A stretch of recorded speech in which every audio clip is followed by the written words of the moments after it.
Time controls death, disease does not produce death. अगर ऐसा होता तो लॉर्ड श्री कृष्ण अपने चैप्टर 11वें श्लोक में, जिसमें उन्होंने बहुत स्पष्ट बोला है कि कालोस्विमी कृतु प्रबद्धो, उन्होंने नहीं कहा रोगोस्मी कृतु प्रबद्धो। आप देखें कई लोग आज ऐसे हैं जो कि बेड पे पड़े हैं, करीब 10-10 साल से या कई साल से बेड पे पड़े हैं, लेकिन उनकी डेथ नहीं होती है।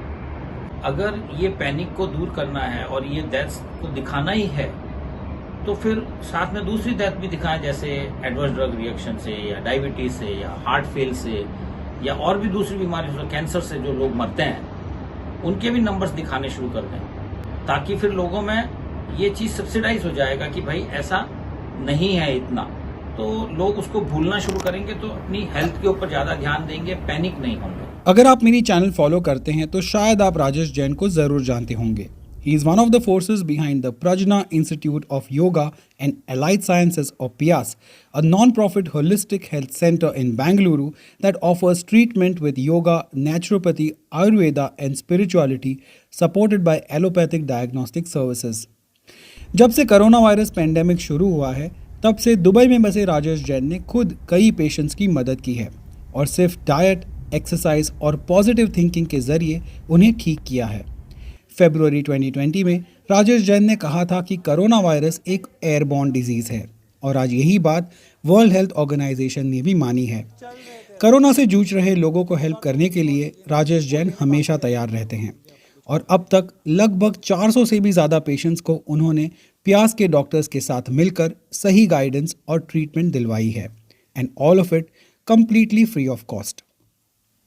लेकिन अब राजेश जैन कुछ ऐसा कह रहे हैं जिसे सुनकर आप दंग रह जाएंगे। थैंक यू रौनक, फिर से आप आने के लिए। एक्चुअल में सच्ची बताऊं तो इस महामारी से बचाने के लिए या बचने के लिए हमें भगवान के पास जाना पड़ेगा। अरे ये आप क्या कह रहे हैं? आप एग्जैक्टली वो कह रहे हैं जो लोग नहीं करना चाहते, जो लोग बचना चाहते हैं। मैं थोड़ा इसका सही बता दूं, क्योंकि देखिए भगवान न तो मैंने देखे भगवान, ना आपने देखे, लेकिन हम महसूस करते हैं, हम कहते हैं कि भगवान कण कण में है, भगवान हमारे अंदर है, तो भगवान को अपन समझते हैं। तो भ से भूमि, तो हमें प्लांट बेस्ड डाइट पे जाना पड़ेगा, क्योंकि भूमि से ही प्लांट बेस्ड डाइट आती है। फिर और मैं बोलूँ तो ग से गगन, स्पेस, शरीर के अंदर अपने को इतना स्पेस बढ़ाना पड़ेगा कि वो वायरस सेटल हो जाए। उससे झगड़ा नहीं करना है, अब वायरस को सेटल करना है, क्योंकि उसे अब अपने शरीर का हिस्सा बनाना ही पड़ेगा। उसका रीज़न ये है क्योंकि कितने ही वायरस ह्यूमन ने अपने शरीर में उतार लिए हैं, कितने ही बैक्टीरियाज हमारे शरीर में हैं, तो अब ये भी एक शरीर का भाग बनेगा ही बनेगा, आज नहीं तो कल। तो स्पेस बढ़ा दीजिए अपने शरीर का। ग से गगन, भगवान, व वायु। अब ये जो ऑक्सीजन की किल्लत है, भगवान ने इतनी ऑक्सीजन दी है हमें, इतनी फ्री में मिल रही है, हमने ली नहीं, अब हम बॉटल में लेना चाह रहे हैं। अरे ब्रीथिंग प्रैक्टिसेस करो भाई, सब बोल रहे हैं प्राणायाम करो, ब्रीथिंग प्रैक्टिसेस करो। इसकी टेक्निक्स हैं जो आपके शरीर के अंदर जो भगवान ने वेंटिलेटर फिट करके भेजे हैं वो एक्टिवेट हो जाते हैं इस ब्रीथिंग प्रैक्टिसेस से, तो वो करना है हमें। और उसके बाद भगवान, व में अ की मात्रा, अ से अग्नि, शरीर के अंदर अग्नि तत्व को उजागर करना है, उसे बढ़ाना है, ताकि वो वायरस ख़त्म हो जाए या सेटल हो जाए। तो उसको भी करना है कि ज़्यादा वायरस फैल रहा है तो उसे अग्नि जला दे, तो अग्नि तत्व को बढ़ाना है। तो उसके लिए भी हमारे पास ट्रीटमेंट है, वायु से भी अग्नि बढ़ती है, प्राणायाम से अग्नि शरीर की बढ़ती है, तो वो अग्नि तत्व को बढ़ाना है। फिर न से नीर, जल, लिक्विड डाइट ज़्यादा लेनी है, जल ज़्यादा पीना है, एनफ प्लेंटी ऑफ वाटर पीना है, ताकि वायरस को हम डिटॉक्स कर सकें, बाहर निकाल सकें, या जितना शरीर में ज़रूरत है तो पानी का इम्बैलेंस नहीं होए, तो इसलिए ज़्यादा पानी पीना चाहिए उस वक्त। तो अगर हम ये भगवान पर चले जाएं तो डेफिनेटली कोई भी सीरियस नहीं हो सकता। That's quite an innovative concept. तो मैं चाहता हूँ कि आप इनमें थोड़ा सा हमें एग्जांपल्स दें, क्योंकि काफ़ी लोगों को शायद नहीं पता हो कि प्लांट बेस्ड डाइट जब आप बोलते हो तो कौन सी चीज़ें खानी चाहिए, कौन सी नहीं खानी चाहिए। अगर आप ऑक्सीजन कह रहे हो कि नॉर्मली लोग ले सकते हैं, तो किस तरीके से without going to the hospital you can get the oxygen without getting it from a bottle? या वेरी गुड क्वेश्चन। देखिए, अब जैसे प्लांट बेस्ड डाइट, हमारा आहार ही अगर औषधि हो जाए तो प्लांट में हमारे पास सारी औषधियाँ अवेलेबल हैं। अगर जिंक डाइट चाहिए आपको कोरोना में, तो जिंक डाइट की है, जैसे हमारे पास पोमोग्रेनेट है या फिर आपका जिंजर है। फिर आपको एंटीबायोटिक लेना है तो हल्दी का उपयोग कर सकते हैं, ऑरेंज जूस, विटामिन सी, आप लेमन का उपयोग कीजिए। तो ऐसे कितनी डाइटें प्रेस्क्राइब की जा सकती है, और जिसकी जैसी हालत, जिस पेशेंट की क्या रिक्वायरमेंट है, तो उसके लिए कस्टमाइज्ड डाइट हमारे पास होती है, प्यास के पास है। क्योंकि हमें पता है कि अगर इसको कोई दूसरी बीमारी भी है, मान लीजिए डायबिटीज़ है, या मान लीजिए उसको हाइपरटेंशन है, या मान लीजिए उसको अस्थमा है, तो उसको उस हिसाब से उसको ट्रीट करना पड़ेगा। तो उसे जानना पड़ेगा कि उसके पास पिछली हिस्ट्री क्या है। तो पिछली हिस्ट्री जानने के बाद हम उसको उसी हिसाब से उसकी आहार बताते हैं, और वो बहुत अच्छे से काम करके ठीक हो जाते हैं। चलिए, ये तो बात हो गई खाने पीने की। आई एम श्योर अब तक काफ़ी लोगों को पता चल गया कि खाना पीना और पानी ये बहुत ज़्यादा इंपॉर्टेंट है। बट आजकल जो सबसे बड़ी प्रॉब्लम इंडिया में नज़र आ रही है वो ये है कि ऑक्सीजन लोगों को कम मिल रहा है। ऑक्सीजन लेवल्स बहुत जल्दी से ड्रॉप हो रहे हैं और वो फिर ऊपर नहीं आ रहे। तो उसके लिए क्या कर सकते हैं? हाँ, अगर जैसे मैंने बताया कि जिस दिन आपको पॉजिटिव रिपोर्ट आ जाए, उसी दिन से आप अपना आहार विहार चिंतन सब चीज़ बदल दें। और उसके लिए फिर ब्रीथिंग प्रैक्टिसेस हम प्रेस्क्राइब करते हैं, जो कि हमारे यूट्यूब चैनल पे भी आप प्यास में देख सकते हैं। स्पेशल कोरोना पेशेंट्स को लिए क्या ब्रीथिंग करनी चाहिए, ताकि उनके शरीर में जो भगवान ने वेंटिलेटर फिट करके भेजें वो एक्टिवेट हो जाएं। सारी जो श्वास की क्रियाएं हैं पूरे शरीर में इतनी एक्टिवेट हो जाएं कि आपको ऊपर से जो ऑक्सीजन, बॉटल्ड ऑक्सीजन लेने की ज़रूरत ही नहीं पड़े, और जो इतनी प्रकृति ने दी है वो ऑक्सीजन से ही आपका सारा काम हो जाए। तो वो प्रैक्टिस द डे 1 से शुरू कर दें, ताकि आपको उस रास्ते ही ना जाना पड़े। क्योंकि ये जितनी डिटोरिएशन हो रही है, मैं ये समझता हूँ कि उनकी गलत डाइट, उनके गलत आहार से, फिर मेडिकेशन से, जैसे हम जानते हैं कि हर दवाई के साइड इफ़ेक्ट हैं, तो पॉसिबल है कि वो सेम दवाइयाँ हर किसी के लिए सूट नहीं कर सकती, किसी को एडवर्स ड्रग रिएक्शन भी हो सकते हैं। तो एडीआर की वजह से भी उन लोगों की ये हालत हो सकती है, चांसेस हैं। लेकिन एक बार अगर ऑक्सीजन कम हो गया और आप हॉस्पिटल पहुंच गए तो फिर वो मुश्किल है, राइट? तो फिर then you have to rely on oxygen cylinders. Definitely, क्योंकि अगर आपने अपनी हालत इतनी ख़राब कर दी है तो उस वक्त तो हॉस्पिटल जाना ही पड़ेगा आपको, और वो ऑक्सीजन का जो फोर्स है वो लेना ही पड़ेगा। क्योंकि देखिए, हमारा एक्सपीरियंस है कि हमने देखे हैं कि 60 ऑक्सीजन तक भी हमने पेशेंट को रिवाइव किया है 45 मिनट के अंदर। तो अगर पेशेंट की हिम्मत है, पेशेंट के परिवार की हिम्मत है, पॉजिटिव है, तो डेफिनेटली हो सकता है। This is very easily possible. तो सर, इस वाले जो सेकेंड वेव में इंडिया में इतनी सारी डेथ्स क्यों हो रही है? शायद उसका कारण ये हो सकता है कि एक तो जब पॉजिटिव आता है, पॉजिटिव आने के और हॉस्पिटल जाने तक उनका क्या डाइट था, क्या वो मेडिकेशन पर थे, अगर उसको सबको अगर अपन डॉक्यूमेंट करके बताएं तो डेफिनेटली उसमें कारण निकल सकता है, क्योंकि कारण में ही निवारण होता है। तो हो सकता है कि कोई एडवर्स ड्रग रिएक्शन हुआ हो सकता है कि जो डाइट खा रहे थे सॉलिड डाइट हो। देखिए, मान लीजिए कि मैं शरीर बीमार है, बुखार है, या मेरे को कोई भी अटैक हुआ है कोरोना का या कोई भी, तो मेरा शरीर उस वक्त बहुत वीक हो जाता है, और हम उस वक्त सॉलिड डाइट खाते हैं मान लो, तो वो सॉलिड डाइट शरीर को पचाने में बहुत टाइम लगता है। वैसे भी एक हेल्दी शरीर को भी अगर कार्बोहाइड्रेट डाइट खाता हूँ तो उसे भी 14 से 18 घंटे टाइम लगता है पचने में। तो बीमार शरीर कैसे पचाएगा? तो इसलिए जैसे मैंने आपको शुरू में बताया कि हमें प्लांट बेस्ड डाइट, जो कि 3 से 4 घंटे में पच जाता है, शरीर को ज़्यादा काम नहीं करना पड़ता उसके लिए। तो वो जो एनर्जी डाइजेशन में लगती है शरीर की, वो एनर्जी आपकी बीमारी को ठीक करने में लगेगी, तो वहाँ डिटोरेशन होता है। तो इसलिए अगर नेचुरल वे में जाएंगे तो डेफिनेटली कोई साइड इफ़ेक्ट तो होंगे नहीं उनको, और शरीर आगे प्रोग्रेस ही करेगा, ठीक होने की तरफ ही जाएगा। तो हमारा ये एक्सपीरियंस बोलता है, और हमारे पिछले 70 साल से हमारे घर में तो यही सिस्टम चल रहा है, तो और हमने तो यही देखे हैं। और फिर मैंने तो 400 पेशेंट पे ये काम किया, जिसमें काफ़ी सीवियर्स भी थे, और सब 100% ठीक हुए हैं भगवान की दया से, सब अच्छा हुआ। सिर्फ डाइट के थ्रू? और diet practices, breathing practices, regular gargling, steam लेना, ये सारी चीज़ें हैं। उसमें पूरा हमारा प्रेस्क्राइब फॉर्मेट है कि कैसे स्टीम लेना, स्टीम भी कैसे लेना बहुत इंपॉर्टेंट है। कहाँ तक लेना स्टीम बहुत इंपॉर्टेंट है।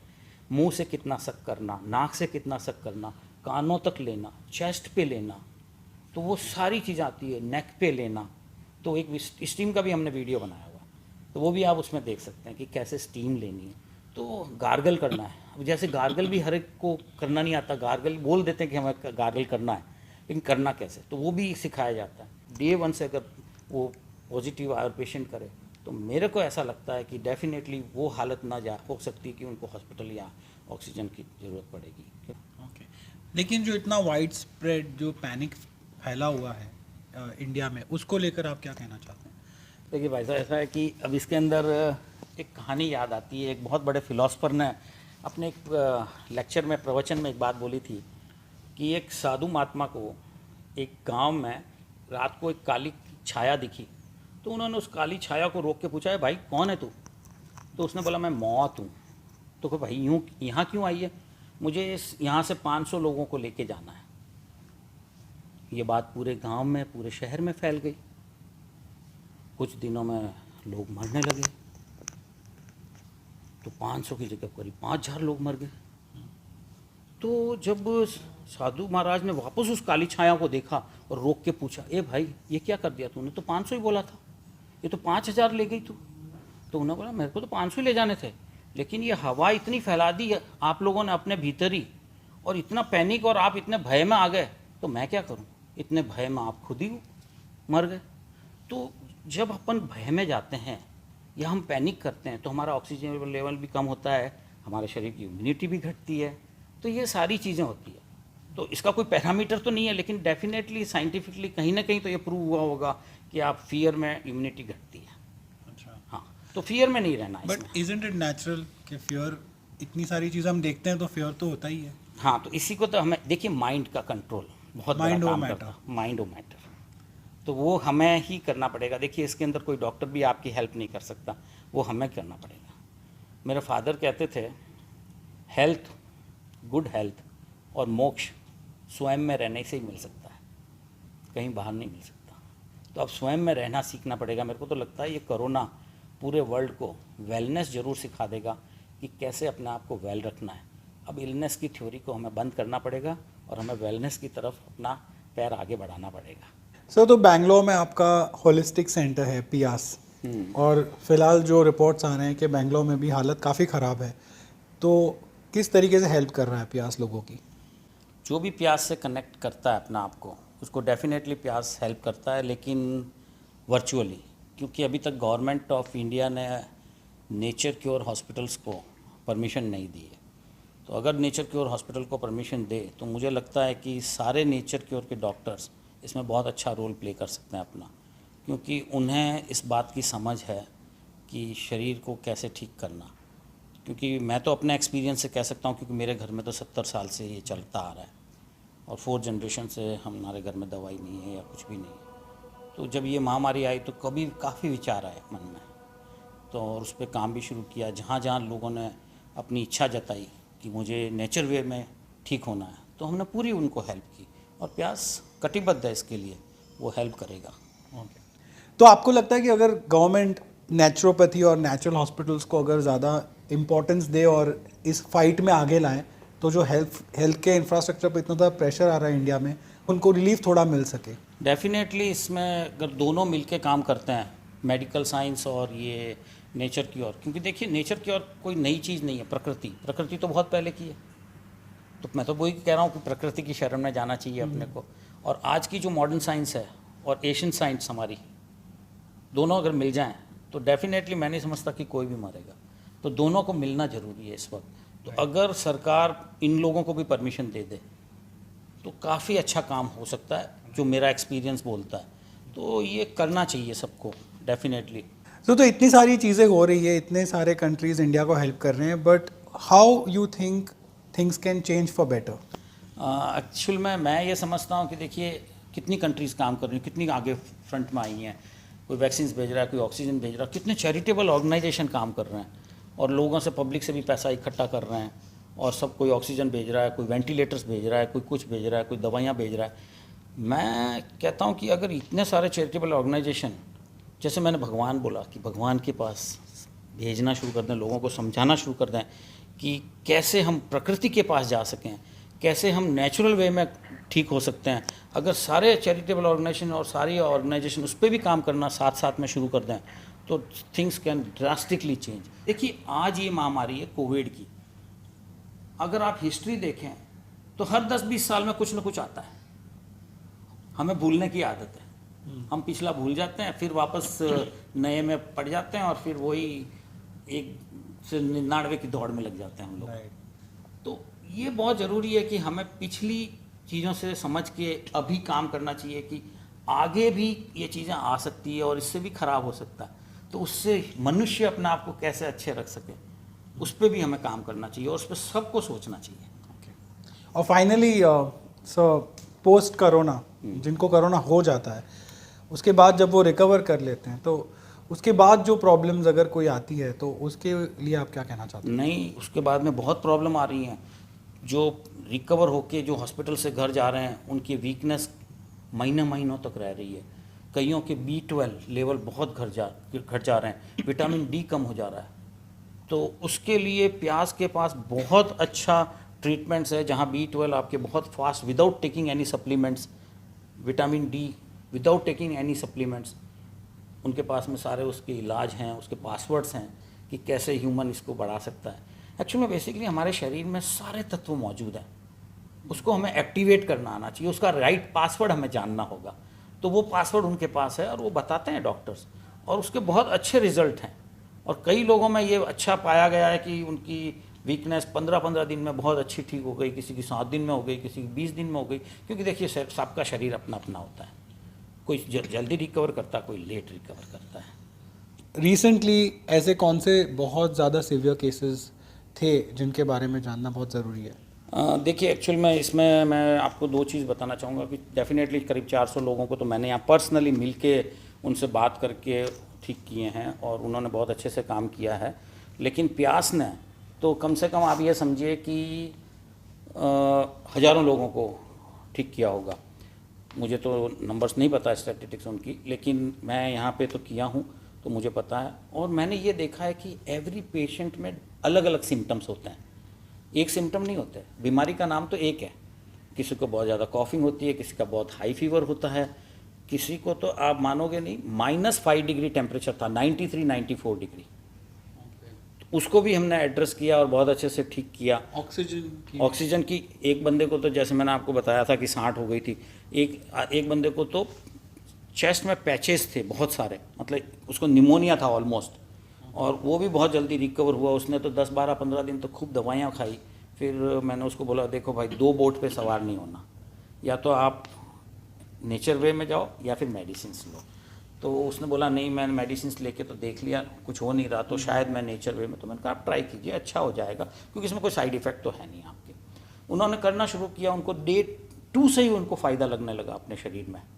जैसे ही उन्होंने डाइट मैंने उनकी चेंज की, पानी की मात्रा बढ़ाई, लिक्विड पे लाया, तो डेफिनेटली उनके ऊपर फ़र्क आया। जब फ़र्क नहीं आता तो मैं तो लोगों को वाटर फास्टिंग के लिए भी बोलता हूँ कि एक वाटर फास्टिंग करो और फास्ट रिकवरी होगी, because fasting is a fastest therapy which we have to understand. और उसमें इम्यूनिटी फिर ये मेरे ख्याल से मिथ है, क्योंकि मैंने तो एक्सपीरियंस से देखा है। एक बंदे को तो मैंने 2 फास्ट करवाए, उसका बुखार ही नहीं उतर रहा था। बट दे से you feed the fever. That is the problem, that is understanding कि हमें जब शरीर में बुखार क्यों आपका रह रहा है, क्योंकि शरीर के अंदर जो बैड बैक्टीरियाज या बैड वायरस है उसको फाइट करने की ताकत नहीं है, तो आपकी इम्यूनिटी बढ़ाता है। वैसे बेसिकली अगर मैं बताऊँ ना, जैसे मैंने बोला, fasting is a really fastest therapy.